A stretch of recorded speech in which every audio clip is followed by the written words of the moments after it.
Hi மக்களே, இன்றைக்கி நம்ம சூப்பரான ஒரு இலை பரோட்டா செய்ய போகிறோம். அது எப்படி செய்யலான்னு வாங்க வீடியோவில் பார்க்கலாம். இப்போ அடுப்பை ஆன் பண்ணிக்கிட்டு ஒரு கடாயை எடுத்து வச்சுக்கலாம். கொஞ்சமாக எண்ணெய் ஊற்றிக்கலாம். தாளிப்பு கொஞ்சம் கடுகு போட்டு, கடுகு பொரிஞ்சதும் கொஞ்சம் கருவேப்பிலை எடுத்து போட்டுக்கோங்க. 4 வெங்காயத்தை கட் பண்ணி வச்சுருக்கேன், அதையும் எடுத்து போட்டுக்கோங்க. அதை கொஞ்சம் வதக்கி விட்டுக்கிட்டு 3 தக்காளி எடுத்து வச்சுருக்கேன், அதையும் போட்டு கொஞ்சம் நல்லா வதக்கி விட்டுக்கோங்க. இப்போ கொஞ்சம் உப்பு போட்டுக்கோங்க, 2 டீஸ்பூன் மிளகாத்தூள் போட்டுக்கோங்க. வதக்கி விட்டுட்டு கொஞ்சம் கரம் மசாலா போட்டுட்டு கொஞ்சம் இஞ்சி பூண்டு பேஸ்ட்டு போட்டுப்போம். அதை கொஞ்சம் வதக்கி விட்டுட்டு இப்போ ஓரமாக எடுத்து வச்சுக்கலாம். இப்போ தோசைக்கல்ல அடுப்பில் வச்சுக்கிட்டு எண்ணெய் தடவிட்டு இப்போ ஒரு முட்டையை உடச்சி ஊற்றிக்கலாம்.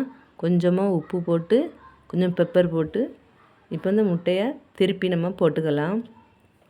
வெந்த பிறகு எடுத்து வச்சுக்கலாம். இப்போ இந்த இலையில் எண்ணெய் தடவி கொஞ்சம் வாட்டி எடுத்துக்கலாம். அப்போ தான் அந்த இலை பிய்யாமல் இருக்கும். இப்போ இந்த இலையில் பரோட்டா எடுத்து வச்சுக்கோங்க. நம்ம வதக்கி வச்ச வெங்காயம் தக்காளி எடுத்து வச்சுக்கிட்டு கொஞ்சம் முட்டை எடுத்து வச்சுக்கோங்க. அப்புறம் இந்த சால்னா விட்டு பொரிச்ச கறி சிக்கன் எடுத்து வச்சுக்கிட்டு திருப்பியும் அந்த சால்னா எடுத்து ஊற்றுங்க.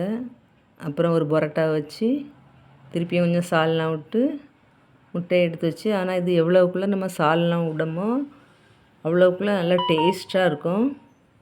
இப்போ அதை நல்லா மடக்கி நம்ம அது ஒரு இந்த வாழை நாரை போட்டு அதை கெட்டி இப்போ இட்லி பாத்திரத்தை அடுப்பில் வச்சு ஒரு 10லேருந்து 15 நிமிஷம் அவிச்சி எடுத்துக்கோங்க.